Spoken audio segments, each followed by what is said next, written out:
donc au CNRS, après être entrée très vite d'ailleurs, je suis rentrée en 83, en 85. J'ai d'abord fait partie de la section 37 avant qu'elle soit changée. Donc j'ai fait 3 mandats au CNRS. C'était des mandats de 4 ans. Et premier mandat section 37, et ensuite 2 mandats de section 36, et le dernier, j'étais présidente de section. Là, c'était droit et sociologie, section 36. Ça a été très efficace. Il y avait Otto Pfersman, d'ailleurs, qui faisait partie. Loïc Cadier aussi. Il était dans ma section quand je la présidais. Et là, ce qui était intéressant, c'est de voir à la fois aussi bien les juristes que les sociologues, chacun découvrant un peu ce que voulait dire, et c'était les canons de recherche des uns et des autres. Il y a peu de juristes au CNRS. Il faut dire, voilà, c'est pas évident. Et surtout que maintenant, la 36 était séparée. Par exemple, tout ce qui était droit du travail, enfin le travail, c'était la 40. C'était pas la 36. Donc il y avait une partie du droit qui aurait pu être un peu plus empirique, qui n'était pas dans la section. Mais ce qui était très bien, c'était les manières de travailler, les échanges. Qu'est-ce que c'est qu'une revue et comité de lecture? Nous, on n'a pas de revue et comité de lecture. Très honnêtement, vous êtes connus, on vous demande. Moi, tous les articles que j'ai publiés chez Dalloz, tout ça, les archives, on me demandait. Et je faisais un article, on me le publiait. Je ne suis jamais passée par... je ne savais pas ce que c'était qu'un comité de lecture. Donc, on pouvait faire des publications sans jamais être confronté. Du moment que vous étiez reconnu et que c'était une signature qui avait une valeur, peu importe qu'elle soit fondée ou pas. Mais bien entendu, on publie, à part vous corriger les coquilles et discuter de la mise en page, pour le reste, voilà. Et là, c'était la vraie différence avec les sociologues. À dire qu'il n'y a pas de débat avec les pairs. Du tout. À dire, vous avez... Alors c'est lié aussi à l'édition juridique dont on pourrait beaucoup parler en termes de traités, de manuels, parce que derrière, il y a toute une chaîne de valorisation des signatures, avec des spécialités. Un tel, ah oui, lui c'est l'arbitrage, par exemple, ou d'autres choses de ce genre-là, où on reconnaît les signatures qui sont valides, c'est-à-dire qui sont reconnues comme des signatures... Donc c'est très particulier. Alors moi j'ai publié partout, donc c'était un peu le principe, mais j'ai toujours tenu à avoir des publications. Chaque fois qu'on me demandait de publier dans une revue juridique, j'ai toujours dit oui. Parce que je pense que sur certaines questions, les faire rentrer, que ce soit quand la nomenclature des affaires, voilà, j'ai fait un article dans Dalloz. Pareil pour Jurica, pareil. Mais j'ai publié aussi un article sur l'affaire Vaux, avortement, etc. Donc, ça m'a toujours... Et puis, on a tenu avec Kim Grambach une rubrique dans la revue de droit du travail. Pendant plusieurs années, tous les mois, on faisait à la fois des commentaires, on apportait mais on travaillait beaucoup sur les décisions du premier degré, puisqu'on avait tout un réseau qui nous remontait des choses. Je pense que ce genre d'approche doit être présente dans les revues juridiques, qui n'ont pas été, n'ont pas été rétives. Moi, j'étais étonnée de voir qu'au contraire, on sentait que, bon, de temps en temps, on avait envie que certaines questions soient traitées. Mais par exemple, sur la nomenclature des affaires, ça a été un point important, parce que c'était un peu en débat avec les tables. C'est-à-dire, c'est quoi entre une nomenclature et une table? Une nomenclature, ce n'est pas une table. Donc, on avait eu des débats avec Dune à l'époque, qui était le rédacteur-chef de Dalloz. Et lui, il a été très intéressé par l'article. Et il l'a publié, il l'a diffusé. Et du coup, c'est pratique parce que du coup, on les retrouve. Mais voilà, il faut savoir aussi où on est, au moment où on est, et avec des règles qui ne sont pas les mêmes. Bon, selon les revues. C'est parce que, comme Durkheim, je pense que tout ça, ça doit être dans les facultés de droit. Et que le lectorat, il est dans les revues juridiques. Il n'est pas dans d'autres revues, même Droit et Société. Donc il y a quelque chose de pertinent.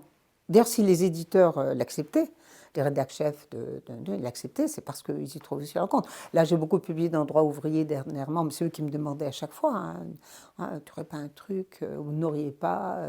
Et j'ai publié toutes sortes de choses qui étaient sur la fois des questions quantitatives, mais aussi des questions juridiques sur des points précis. Voilà. Je pense que c'est là qu'il faut écrire. Ce genre de choses. Pourquoi? Essayer de publier un article même comme ce qu'on a publié dans Langage, même un article, prenez les articles que j'ai publiés, presque de commentaires d'arrêt. Mettez-le dans une revue de sociaux. Personne ne comprendra ce dont vous parlez. C'est juste ça. Moi, je suis assez lucide là-dessus. Je sais que si on veut le faire, il faut le faire autrement, il faut l'écrire autrement. Parce que j'avais travaillé légiférer à l'ombre des statistiques, c'était une revue de statistiques, tout ça. Moi, j'ai quand même ajusté le propos pour que ce soit compréhensible. Là, quand on parle de l'intelligence artificielle, l'article des archives de philosophie du droit, la longue route des banques de données, là, je sais que c'est un fait qui a été lu, parce que c'était au moment où on développait les banques de données, on commençait à parler d'intelligence artificielle, et puis il y avait tous les textes sur l'open data.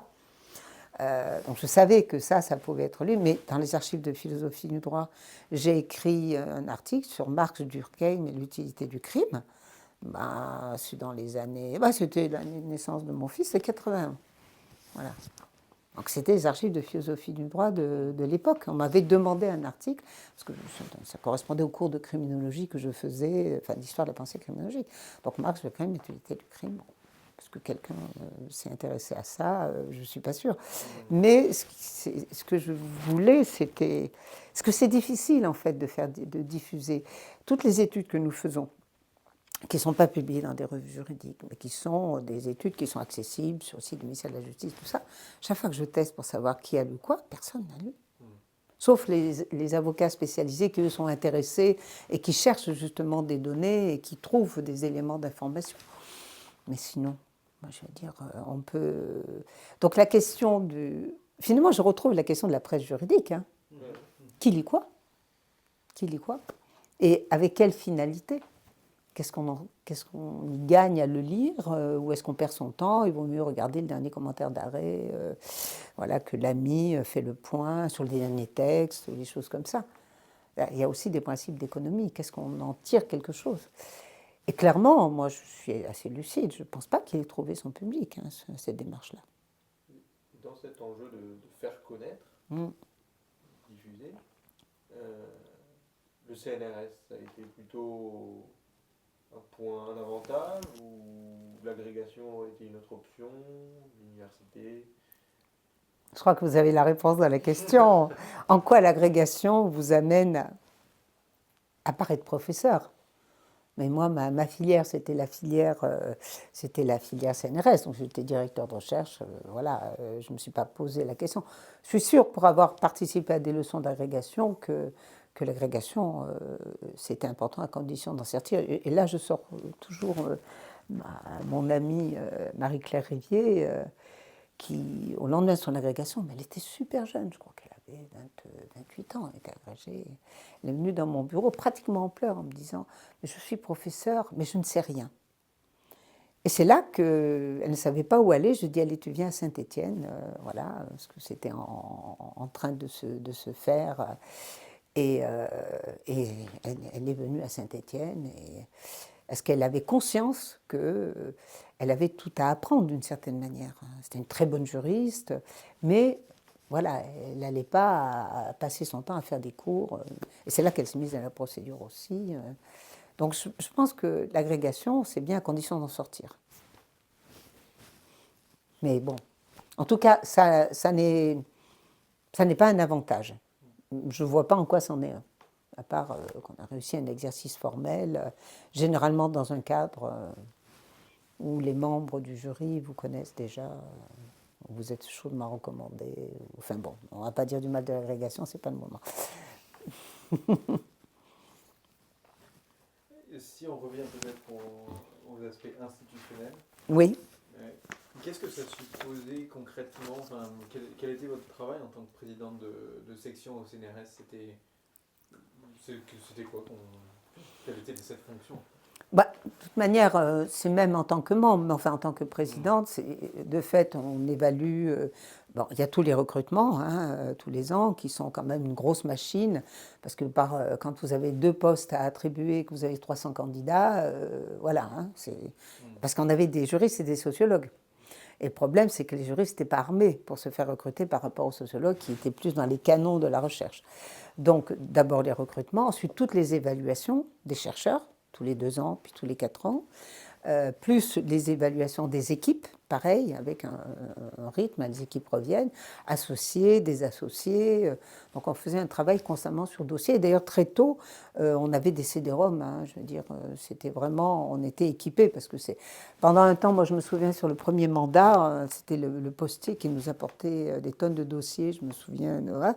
Après, bon, tout ça a été numérisé, et on a travaillé là-dessus. Donc c'était un travail continu, d'évaluation, recrutement, évaluation. Et puis, si vous êtes intéressé, quand j'ai terminé mon mandat, on a fait un rapport de fin de mandat où on fait un peu le bilan de tous les 4 ans qui s'étaient écoulés. Hein, parce que ce qui était bien, c'est que bon, moi j'avais été élue présidente. Et j'avais comme secrétaire donc une sociologue. Et ce qui était intéressant, c'était effectivement qu'on était tout le temps en binôme disciplinaire. Donc là, ce travail-là, c'est la recherche au CNRS. Le problème, c'est que la part de la recherche au CNRS en droit, elle est quasi égale à 0. C'est-à-dire qu'elle n'a pas de portée, elle n'a pas de place. Moi, j'avais conscience d'être complètement un ovni au milieu de... Je veux dire, j'étais rattachée à une université, mais parce que c'était sacré, ça marchait. Ça avait un sens, qu'il y avait une dynamique. Je pouvais piloter des choses, alors que beaucoup dans des labos... Il y en avait beaucoup en histoire du droit, où d'ailleurs leur place était beaucoup mieux reconnue. Je me rappelle Jean Hiller, qui était sur le mandat précédent, qui a été président. Vraiment, les historiens du droit, ils étaient à l'aise. Parce que les historiens du droit, ils étaient plus historiens que juristes. Et donc, que ce soit historien du droit ou historien d'autre chose, c'était des historiens. Et la méthode, elle impliquait de faire tout un travail sur des documents, sur des gens qui étaient très en avance d'ailleurs sur le traitement des données. Hein. Donc, vraiment, l'histoire du droit, c'était... Mais pour le reste, il y avait des sociologues, puis il y en avait beaucoup en section 40, hein, en sciences politiques et travail, enfin, donc tout ce qui était la dimension de travail, donc qui ne dépendait pas de la section 36. Ça a toujours été anecdotique, la présence du CNRS en droit. D'ailleurs, il y a eu à un moment donné, avec Alperin, c'est-à-dire la place du droit au CNRS.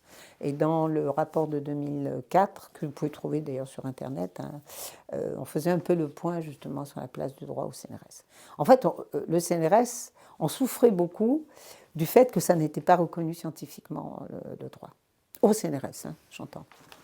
C'était pas, ça ne répondait pas au canon, puisqu'il n'y a pas de recherche empirique, des revues. Nous, on avait des candidats qui venaient avec des commentaires dans le Dalloz, quoi. On a dit, bah oui, mais non, quoi. Est-ce que c'est de la recherche? C'est le grand débat. Est-ce que c'est de la recherche ou c'est pas de la recherche? Voilà, le travail dogmatico-doctrinal, comme on disait avec Antoine Jamot. Voilà, c'était. Donc effectivement, ce travail-là m'avait permis de prendre aussi la mesure de l'implantation d'une forme de recherche dans les facultés de droit. Sans compter que beaucoup de facultés de droit ont cessé de demander leur association au CNRS. Hein. Il n'y en a plus à Paris 1, parce qu'il y avait le laboratoire de sociologie criminelle, le laboratoire de sociologie du droit, et ils ont été désassociés parce qu'il n'y avait plus d'activité. Donc ça s'est vraiment, ça s'est étiolé. Assez paradoxalement, hein. Il y avait moins de recherche au CNRS, il y en a moins maintenant qu'il n'y en avait dans les années 95-2000. Donc progressivement, de toute manière, les universitaires, parce que on leur disait que faire des commentaires d'arrêt, ce n'était pas de la recherche, c'était un peu, et que faire des manuels encore moins, des traités, je veux dire, ça faisait que... Et je pense que c'est un problème de défaut d'intérêt tout court. Certains travaux ne sont pas valorisés du tout chez les juristes pour se faire reconnaître, pour obtenir je ne sais quelle promotion. Donc ça n'est pas reconnu. C'est-à-dire faire de la recherche, non quoi. Donc le CNRS a pris acte progressivement, s'est retiré des facs de droit qui n'ont pas demandé, qui n'ont pas cherché à se faire associer. Ils sont laissés désassocier sans rien dire en fait, d'une certaine manière. Donc il y a eu une perte. Je ne suis pas sûre que c'est beaucoup changé. Par exemple, le Centre de théorie du droit de Nanterre, je me souviens, donc c'était Michel Tropper à l'époque, et j'avais dit à Michel Tropper, écoute, il faut vraiment que tu demandes l'association au CNRS. Il n'était pas associé au CNRS. J'ai dit, il faut qu'il y ait une association au CNRS pour que ce soit reconnu. Mais lui, il n'en avait pas besoin, c'est vrai, mais il l'a fait quand même, et du coup, ils sont toujours associés au CNRS d'ailleurs. là, je le vivais pas mal parce que je connaissais l'état des deux disciplines. Alors j'essayais d'encourager des collègues pour faire venir des collègues juristes plutôt, disons, essayer de former, mais il manquait les thèses. Il manquait les thèses, elles n'étaient pas faites pour.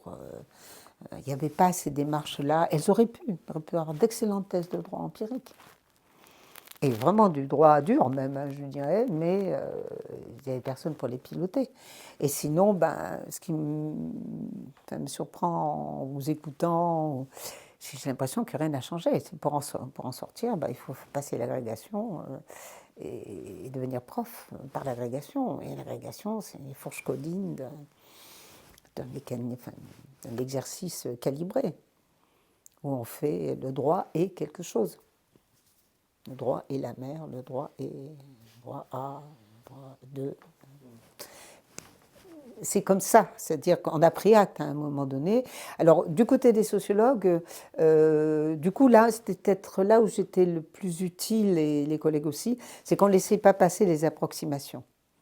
C'est-à-dire que ceux qui venaient avec des recherches, par exemple, on avait beaucoup de choses sur les recherches, les modes alternatifs, c'était très à la mode, enfin, pour quelqu'un dont je n'aurais pas le nom, très chic, tout ça, mais elle racontait n'importe quoi. Donc là, on essayait de dire non, c'est pas parce que c'est alternatif que ça autorise à prendre les choses sous un angle qui était très peu scientifique d'ailleurs. Et puis, bon, il y a eu tout un développement de l'ethnographie. Hein. Ça a été un peu dramatique parce que quand on ne sait rien de quelque chose, on se dit ben, on va aller écouter, on va aller entendre, et on va. Ben non, ça ne marche pas comme ça. Et malheureusement, ça. Mais moi, du coup, on était plus efficace là-dessus. C'est-à-dire ceux qui voulaient faire de la sociologie du droit sans rigueur, comme aurait dit notre ami Carboni, ben là, quand même, on les attendait au tournant. On dit non, ça, on ne peut pas dire ça. Mais pour autant, ça n'a pas donné un mouvement dans les facultés de droit. Ça, je dois dire que c'est comme ça. Je veux dire, c'est aussi, ça donnait aussi l'état de l'enseignement. Hein. Et on ne peut pas marcher à côté de son ombre hein, non plus. Donc c'est juste prendre acte du fait que c'était... Et ce qui ne m'a pas découragée pour faire, parce que de fait, constamment, j'ai été sollicitée, tout le temps, tout le temps, tout le temps, encore maintenant. Je veux dire, tout le temps. Il y a une demande, il y a un besoin. Bon, ben voilà, il faut continuer à faire, mais la relève, je ne vois pas. Hein. Je ne vois pas. Donc au CNRS, voilà. Je n'étais pas déçue, hein, parce que je savais déjà. J'avais déjà fait, c'est mon 3e mandat, donc je commençais à connaître l'état des lieux. Et en fait,